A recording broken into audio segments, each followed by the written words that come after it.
փաստաբանցոս Հակոբյանի հետ։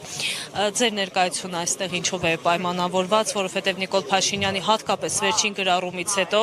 տարբեր հասարակական, քաղաքական գործիչներ կոչ արեցին լինել այստեղ եւ իրենց աջակցությունը հայտնել կաթողիկոսին։ Տեսեք, մենք մտածում ենք, որ երբեք կարիքը չի լինելու, հիշեցնել, որ մենք աջակից ենք եւ Վեհապար Հայրապետի իր հոգեոր իշխանության եւ Մայրաթոր Սուրբ Էջմիածնի, որտեղ դա սովորական բան է, բոլոր նորմալ հայերի եւ անգամ Հայաստանում բնակվող ոչ հայերի համար հարգանքը առնվազն դեպի եկեղեցին անգամ Հայաստանի Հանրապետությունում ազգություն ու հավատք չի ճանաչում, ել չեմ խոսում, որ Մայրաթոր Սուրբ Էջմիածնի հայ-առաքելական եկեղեցու հետևորդները պարտավոր են այս վիճակում, որ այս իշխանությունները ստեղծել են, որոնք սպառնում են ըստ էության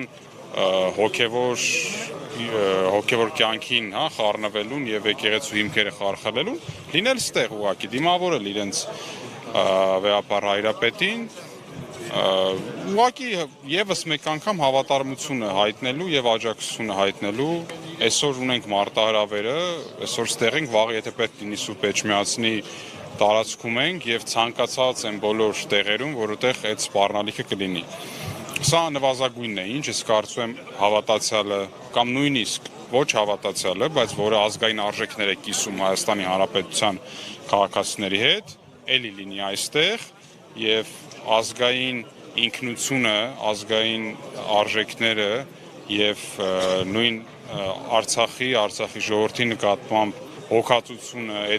այդ բոլոր գաղափարները կիսող մարդիկ պետք է լինեն այստեղ, պետք է լինեն ցանկացած այլ տեղ, որտեղ անհրաժեշտությունը կլինի։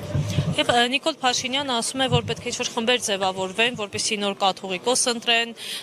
ինչպես նաև ասում էր կաթողիկոսի թեկնածուների բարեվարկությունը պետք է ստուգվի։ Այս հայտարարությունները, այս գրառումները որքանով են տեղավորվում սահմանադրության մեջ։ Մենք սահմանադրության մեջ ունենք 17-րդ հոդված, որը ասում է, որ Հայաստանի Հանրապետությունը երաշխավորում է կրոնական կազմակերպությունների ազատությունը եւ երկրորդ մասով այդ նույն հոդվածի հավելյալ երաշխիքներ է սահմանվում, ասելով, որ անջատ է պետությունը այդ կրոնական կազմակերպություններից։ Երբ մենք ասում ենք անջատ է, նշանակում է, որ կրոնական կազմակերպությունները օժտված չեն աշխարհիկ իշխանությամբ, իսկ աշխարհիկները պարտավոր են չխառնվել կրոնական կազմակերպություններին։ Մենք ունենք եւս մեկ հոդված, եթե չեմ սխալվում 18-րդը հենց, որը հայ առաքելական եկեղեցու բացառիկ եւ հատուկ դերն է ճանաչում, որպես հայապահպանության գործում ավանդ ունեցող կառույց եւ հնարավորություն է տալիս օրենքով կարգավորել հարաբերությունները պետության հետ։ Այս իշխանությունների արածը իմ կարծիքով գոնե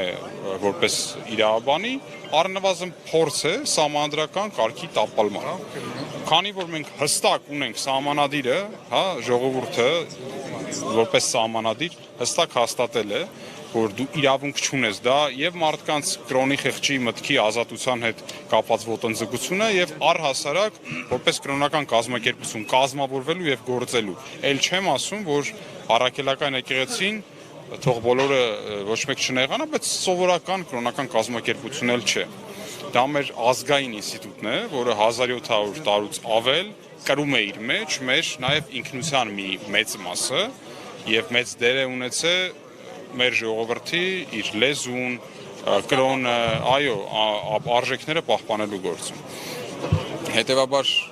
իրավական իմաստով իմ կարծիքով սա սահմանադրական կարգի տապալման հերթական արարն է իշխանությունների կողմից եւ այստեղ գտնվելով իմիջիայլոց լավ հարց բարձրացրիք, մարդիկ պաշտպանում են ոչ միայն իրենց կրոնական համոզմունքները, այլ նաեւ սահմանադրական կարգը։ Շատ շնորհակալ եմ։